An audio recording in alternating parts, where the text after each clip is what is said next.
শুরুতে আমরা যেটা নিয়ে কথা বলতে চাই সেটা হচ্ছে যে উলফাত ভাই আপনি অ্যা দীর্ঘদিন ধরে বাংলাদেশের রাজনীতির সাথে আছেন। এই দেশের জন্ম থেকে আপনি এই দেশকে দেখছেন। বর্তমান সরকার আপনারা নিশ্চয়ই জানেন যে আসার পর থেকে বিডিআরের যে পিলখানা হত্যাকাণ্ড এটা বাংলাদেশের অস্তিত্বের সাথে মিশে আছে এবং এটার মাধ্যমেই আমি মনে করি বাংলাদেশে গেল ১৫ বছর ভারত শাসন করেছে। আপনি মনে প্রাণে আপনার রক্তের ভেতরে ভারত বিরোধিতা জড়িয়ে আছে। সেই জায়গা থেকে আপনি কি মনে করেন যে পিলখানার এই হত্যাকাণ্ডের আসল যে রহস্য সেটা বেরিয়ে আসা প্রয়োজন কিনা? আমরা স্বাধীনতা অর্জন করেছিলাম কোট আনকোট ৭১ এর ১৬ই ডিসেম্বর।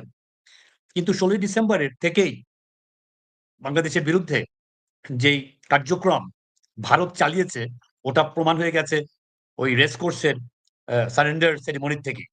খুব চালাকি করে ইন্ডিয়া আমাদের সর্বাধিনায়ক জেনারেল এমএজি ওসমানীকে একটা হেলিকপ্টারে উঠিয়ে পাঠিয়ে দিয়েছিলেন সিলেটের দিকে এবং সেই হেলিকপ্টারে ছিল ডক্টর জাফরুল্লাহ চৌধুরী আর ছিল শেখ কামাল।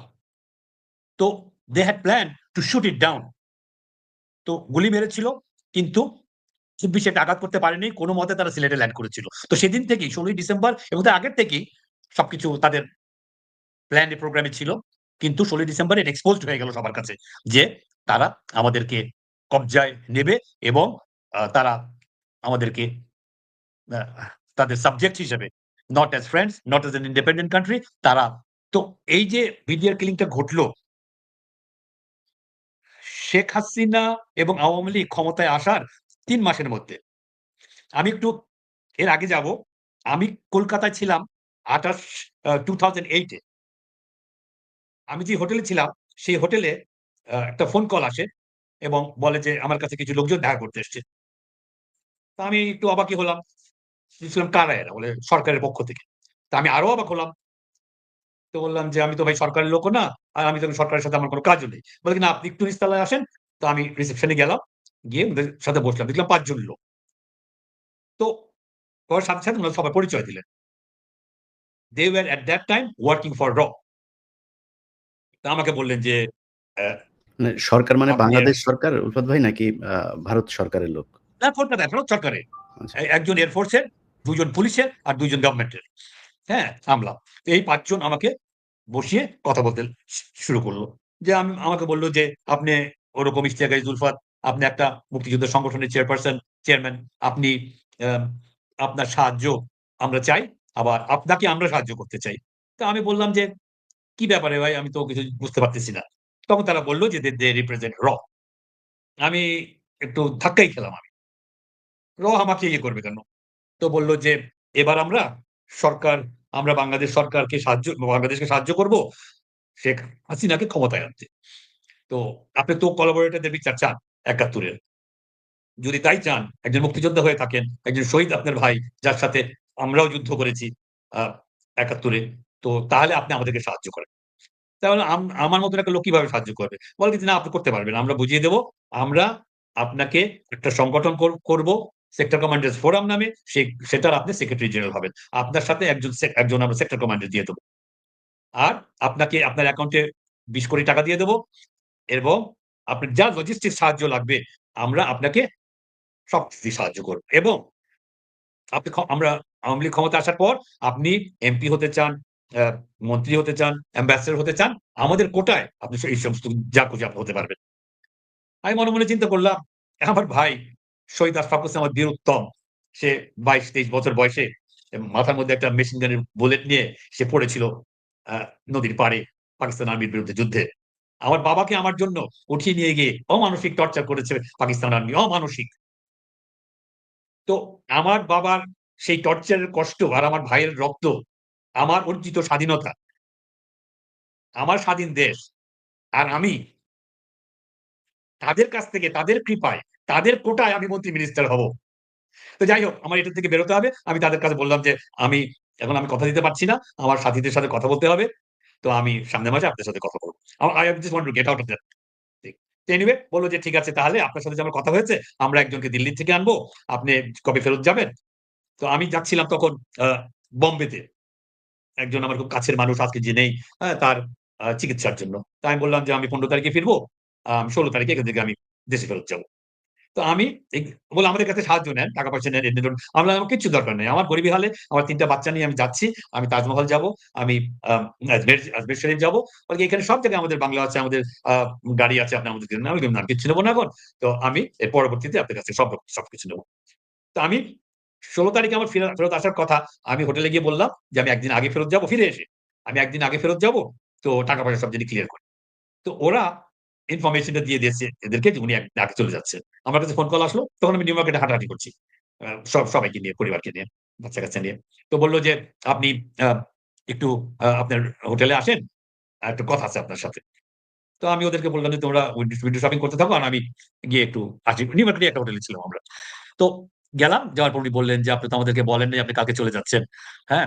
তো এনিওয়ে আমাদের উনি দিল্লি থেকে আসছেন। আপনি একটু কথা বলেন উনার সাথে।" আ তো আমি কথা-টথা বললাম যে, "আমি কবে আসবো?" উনি যেহেতু আমি আসবো না, উনারা আসবেন। তো আমি বললাম যে, "ভাই রয়াল লোকজনের নিয়ে কোথায় ঢাকায় বসবো আমি? আর তাছাড়া আমার তো আসার ইচ্ছা নাই। আমার তো এটা কিছু করার ইচ্ছা নাই।" আমি ওদের সাথে কথাবার্তা বলে আমি তারপরের দিন আমি চলে আসলাম। আমি তারপরে ৩-৪ মাস আমি কোন ফোন ধরি না। অচেনা ফোন তো ধরি না। আর ইন্ডিয়ার ফোন তো ধরি না এবং বিদেশি ফোনও আমি ধরি না। এর ঠিক ১ বছরের মতন পরে অলরেডি আওয়ামী লীগ ক্ষমতায়, শেখ হাসিনা ক্ষমতায়। আমি বসে আছি। তো ফোন আসলো। বিদেশি ফোন দেখে আমি ধরে ফেললাম তাড়াতাড়ি। প্রায় বছর খানেক পর। ২৬শে ফেব্রুয়ারি ২০০৯ বিডিআর কিলিং হয়েছে ২৫শে ফেব্রুয়ারি। ফোন করে ধরছি পরেই বলে কি যে, "ভাই আমি অমুক, দাদা আমি অমুক। আমি আপনাকে লন্ডন থেকে ফোন করছি।" আমি বললাম, "আপনি লন্ডনে কেমন করে? কোথায়?" বলে যে, "আমাকে প্রাইস পোস্টিং দেয়া হয়েছে শেখ হাসিনাকে এবং আওয়ামী লীগকে ক্ষমতায় আনবার জন্য। আপনি যদি আমাদের সাথে থাকতেন, তাহলে তো আপনি এখন কত পাওয়ারফুল লোক থাকতেন বাংলাদেশে।" আমি ভাই কপালে ছিল না আমার এখন কি করব আমি? হয়নি। বলে যে, "না আমি সেজন্য ফোন করি নাই। তো আপনি একটু একটা ইনফরমেশন আমাদেরকে দিতে হবে। আ এই যে বিডিআর কিলিং হলো কালকে, এটা সম্বন্ধে আপনি একটু ইনফরমেশন নেন। সবাই যে আমাদেরকে দোষ দিচ্ছে যে এটা নাকি ভারত করিয়েছে।" ঠিক ২৪ ঘন্টা পার হয়নি। সে আমার কাছে বলছে যে এটা তারা খবর পেয়েছে যে ভারত করিয়েছে। তা আমি বললাম যে, "আমি কেমন করে আপনাদেরকে খবর দেব? আমি ইন্টেলিজেন্স লোকও না, আমি আর্মির লোকও না।" বলে, "না ভাই আপনি পারবেন ইচ্ছা করলেই আপনি একটু করেন, আমি কালকে আপনাকে আবার ফোন করব।" বলে বিদায় নিল।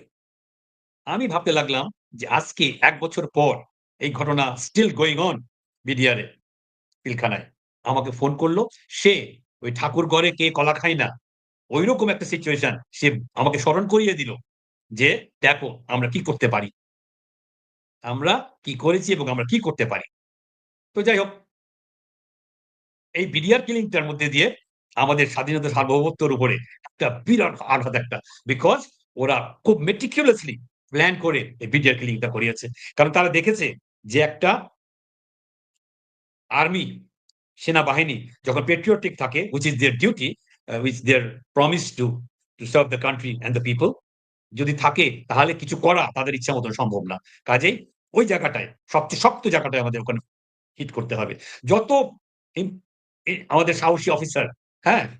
কার্যক্রম করেছে ওই পর্যন্ত ৭৫ পর্যন্ত। ওদের সবাইকে এ এ না এটা এ অ অ ওই ২০৭১ এর পর থেকে ২০০৯ পর্যন্ত।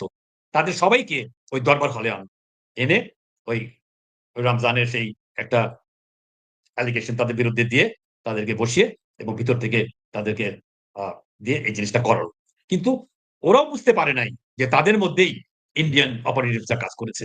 সেদিনকার খোঁজ নিলে জানতে পারবেন যে একটা ফ্লাইট টেক অফ করে ঢাকা এয়ারপোর্ট থেকে। One and only flight. সেটা ঢাকা থেকে দুবাই পর্যন্ত।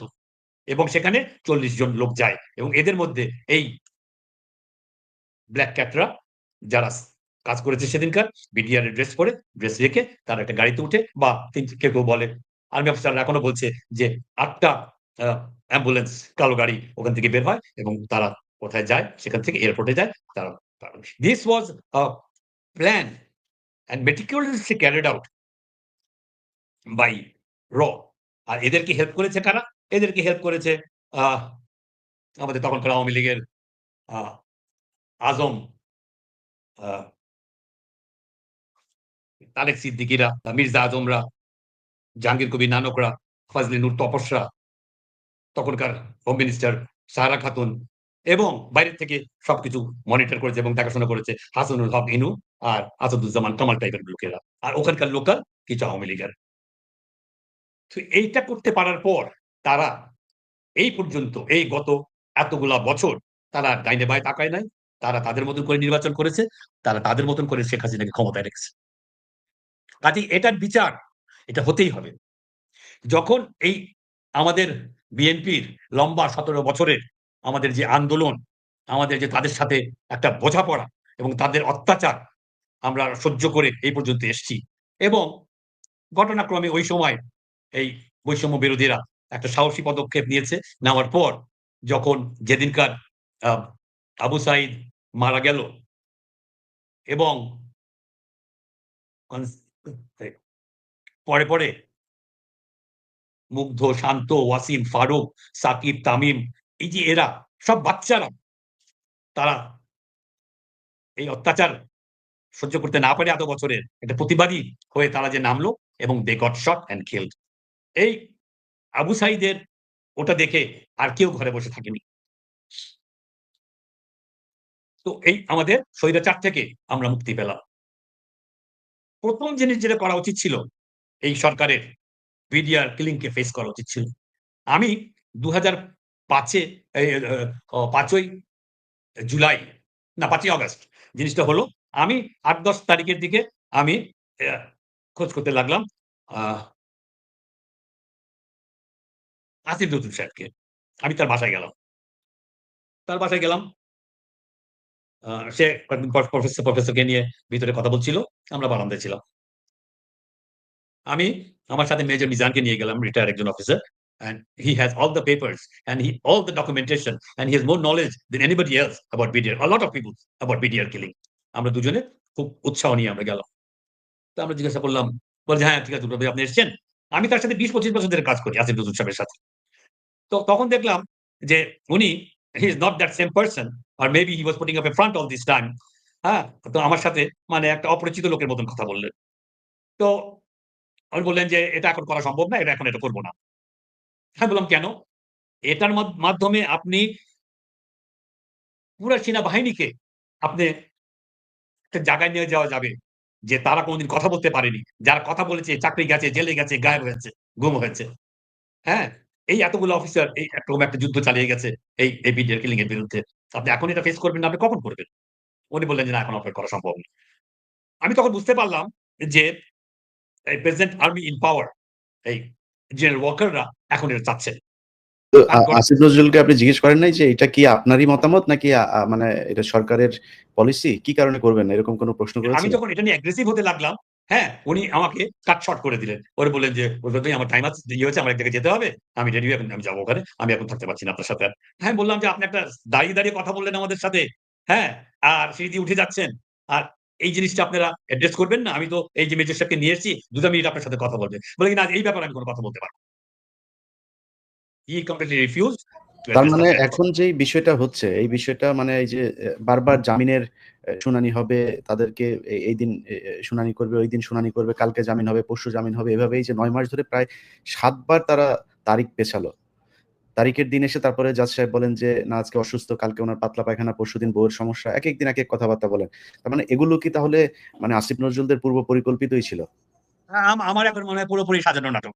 পুরোপুরি সাজানো নাটক।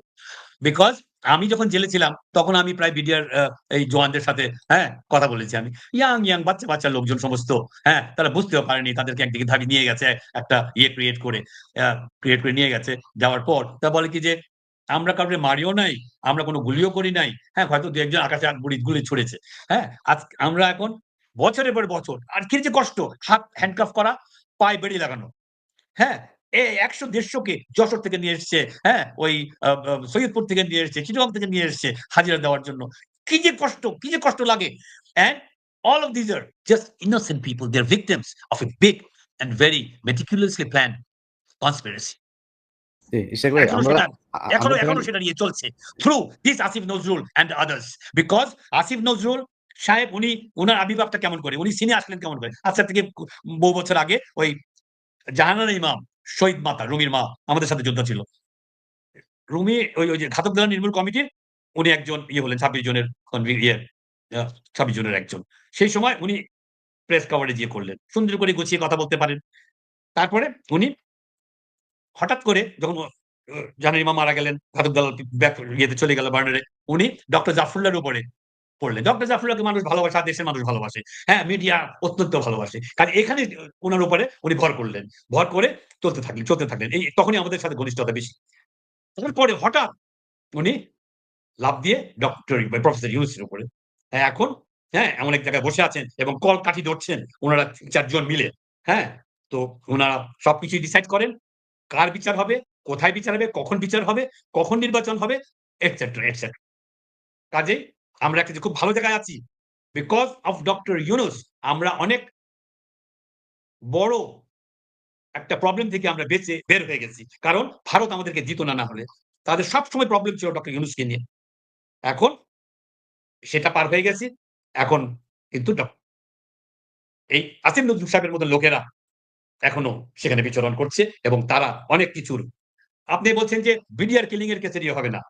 আমাদের বিরুদ্ধে যে কেসগুলা, আমি তখন আমেরিকায় গেছি আমি। আমেরিকা থাকা অবস্থায় ৮-১০টা কেস আমার বিরুদ্ধে। আমি নাকি ঢাকায় পুলিশের ইয়েতে আমি ককটেল মেরেছি আমি। তো এই যে সমস্ত কেসগুলি আজকে ৮ মাস হয়ে গেল। আমাদের কেন এখনো গিয়ে হাজিরা দিতে হয়? কেন এই যে কয়েক লক্ষ কেস, কয়েক লক্ষ, বোধহয় ৫৫ লক্ষ কেস না ওরকম কেস, এগুলি বিএনপি লোকেদের বিরুদ্ধে, হ্যাঁ, সেগুলা কেন উইথড্র করা হচ্ছে না? কেন বিডিআর এটা ফেস করা হবে না? ঠিক আছে, একটা বিচার হতে টাইম লাগে, সময় লাগে। আপনি এদেরকে কেন আপনি জেলে রাখবেন? কেন আপনি বেল দিবেন না? আপনারা জানেন যে এটা big, it's a part of a very big conspiracy against the independence and sovereignty of Bangladesh. আপনি কেন যে জায়গায় বসে আছেন আইনমন্ত্রী হিসেবে আপনি কেন দেবেন না? আপনি এখনকার আইনমন্ত্রীর চেহারা দেখেন না? কি অবস্থা তার? এই আনিসুল হকের, হ্যাঁ, কি দাবরানি তার, কি পাওয়ার তার, কি ক্ষমতা তার। সে টাকা বানাতে তার ভাষায় আপনার আত্মীয় আপনি তুললেন বলে আমি এটা ইয়ে করলাম। হ্যাঁ, আমার ফুফাতো ভাই, আমি ওর বড় মামার ছেলে, ও আমার ছোট ফুফুর ছেলে। আমি যখন মাঝে, হ্যাঁ, আমাদের বিএনপির হয়তো কেউ কে হাজির করবে, হয়তো ইয়ে করবে, আমার কাছে রিকোয়েস্ট এসছে, আমি গিয়ে বলেছি, ভাই কালকে ওনাকে হাজির করবে, ওনার বেলটা দিয়ে দিও। যখন ওর বাসায় গেছি তখন দেখেছি আমি ওনার বাসায় রাত্রি ১১টা-১২টার সময় আমি দেখেছি চিফ জাস্টিস, আইজি, র‍্যাবের চিফ, আইজি, ডিআইজি, পুলিশের বিশাল দমদম, পাওয়ারফুল। হুম। ভীষণ পাওয়ারফুল। এবং এই কোভিড এর সময় উনি যখন কোর্ট-টোট সবকিছু বন্ধ, উনি উনার বাসায় উনি কোর্ট বসাতেন এবং জাজ আসতো, কনভিক্টকে আনা হতো এবং টাকা পয়সার রফা-দফা হয়ে গেলে তার বেইল ওখান থেকেই হয়ে যেত। এবং সে এত টাকা কামাতো যে তার বাসায় টাকা গোনার মেশিন বসিয়েছিল। ধরেন আপনাকে আমি বেল দিয়ে দেব, আপনার বড়লোক মানুষ, আপনি বিজনেসম্যান, আপনি ফেঁসে ফাঁসিয়ে দেওয়া হয়েছে। আপনি ৳১,০০,০০,০০০ আপনি বললেন যে, "ভাই আমি এখন একটু বেল নিয়ে বাইরে যাই। বাইরে গিয়ে ভাই বিদেশ চলে যাবো। এখন একটু থাকবো না। আমি ৳১,০০,০০০ দেব।" ওই ৳১,০০,০০০ কে গুনবে সারারাত বসে? মেশিন বসিয়েছেন, টাকা গোনার মেশিন। হ্যাঁ? তারপরে সে became the blue eyed boy of Sheikh Hasina. How? দুদকের সে অ্যাডভাইজার হলো। মেজর ডালিমদের কিলিং এর, এই এই এই শেখ মুজিবুর রহমান কিলিং এর এই ডালিম ভাইদের বিরুদ্ধে, হ্যাঁ, এই কেসের সে কর্ণধার হলো। তারপরে পিডিআর কিলিং। এই সমস্ত করে he became the blue I'd boy of Sheikh Hasina. তো দেখলো যে এত টাকা আমি রাখবো কোথায়? আমার একটা ব্যাংক দরকার। সে একটা ব্যাংকও নিল আমার ফুফুর নামে। চেয়ারপারসন কে ব্যাংকের? জানারা বেগম, আমার ফুফু। সে মারা গেল পরে তার গার্লফ্রেন্ড তৌফিকা করিম এখন টাকা পয়সা সবকিছু নিয়ে ভেগে গেছে কানাডায়। ওকে? করল। তো এখন দেখেন না তার হাতে পিছনে ইয়ে দিয়ে টেনে নিয়ে যায়, নিয়ে আসে। আসিফ নজরুল সাহেব, আপনি এই ক্ষমতা থেকে যাওয়ার পর বিএনপি তো ক্ষমতায় আসবে কতদিন পরে। আজ হোক কাল হোক আপনি ইলেকশন দিতে হবে, নির্বাচন দিতে হবে। আর নির্বাচন আওয়ামী লীগের মতন একটা দলের সাথে পাঞ্জা লড়ে, হ্যাঁ, ১৫-১৬ বছর রাস্তায় ছিল বিএনপি। আর এখন আওয়ামী লীগ মাঠে নাই। আর আওয়ামী লীগ আগামী ১০০ বছরে আসতে পারবে না। এই বিডিআর কিলিং থেকে আরম্ভ করে, এই ইলিয়াস আলীর গুম থেকে আরম্ভ করে, চৌধুরী আলমের গুম থেকে আরম্ভ করে, এই বাচ্চাদেরকে, এই মুগ্ধ, এই শান্ত আর আবু সাইদদের মার্ডার, হ্যাঁ? দেখেন কিরকম আওয়ামী লীগাররা কত খারাপ এরা হতে পারে। আমি এই ৮ মাসে একজনও কেউ কোনদিন অনুশোচনা করল না। নো রিমোর্স যে আমরা এদেরকে মেরেছি। আর অনেকে বলে কত ক্ষমতায় চলে ওরা এখন আসবে। বলে কেউ নাকি মারাই যায় না, এগুলো সব নাটক। হ্যাঁ, সব নাটক। মারা যায় নাই। ১০০ বছর আসতে পারবে না। আর ১০ বার ফাঁসি হবে শেখ হাসিনার মতন লোকদের এবং আনিসুল হকদের মতন লোকদের। Just wait and see. Never. আমরা বিএনপি ক্ষমতায় আসুক না আসুক, হ্যাঁ?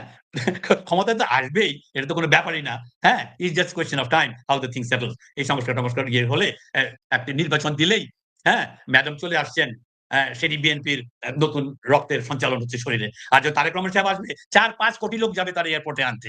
হ্যাঁ? পছন্দ সেদিন হোক তারেক রহমান আর যেদিন না দেশে হোক যাবে মানুষের। সেদিন সেদিন আসলে সরকার বিএনপি ক্ষমতায় চলে আসবে। মানে ওইদিন আর নির্বাচনের দরকার হবে না পরিস্থিতি অ্যাবসোলিউটলি, যা হবে। অ্যাবসোলিউটলি। উলফাত ভাই আমরা শেষ দিকে করি আপনার আসিফ নজরুলের যে বিষয়টা আমরা বলছিলাম। মানে আসিফ নজরুল আ আজিম এই নজরুল যে আপনি বারবার যে আপনি কথাটা জানছেন, বললেন হি আপনি is a very small matter. আমরা হুম। এত ইম্পোর্টেন্স আপনি দিয়ে না। তার এত ইম্পোর্টেন্স পাওয়ার মতন তার ইয়ে নাই। না, কিন্তু সে আপনি নিজেও বললেন যে তার সাথে আপনার দীর্ঘদিনের সম্পর্ক। আপনি যখন তিনি উপদেষ্টা হলেন তারপরে তার চেহারা পাল্টে গেল। মানে এই যে আসিফ নজরুলের যে 'প্রথম আলো', 'ডেইলি স্টার' এদের হয়ে মানে আসিফ নজরুলকে তো বাংলাদেশের মানুষ ভালোবেসেছিল। আমি নিজেও পছন্দ করতাম তাকে। মানে সে ভেতরে এই যে এগুলো করছে এটা কি মানে এমনিতেই করছে নাকি তাকে হানি ট্র্যাপ কোনো কিছু দিয়ে করতে বাধ্য করা হচ্ছে এগুলো? কারণ তিনি শুধু প্রথম আলো, 'ডেইলি স্টার' এর বাইরে কোনো কিছু হানি করেন ট্র্যাপ না। লাগে না। কিচ্ছাগুলো দেখেন না আপনি? তার তার তার লাইফের কিচ্ছা।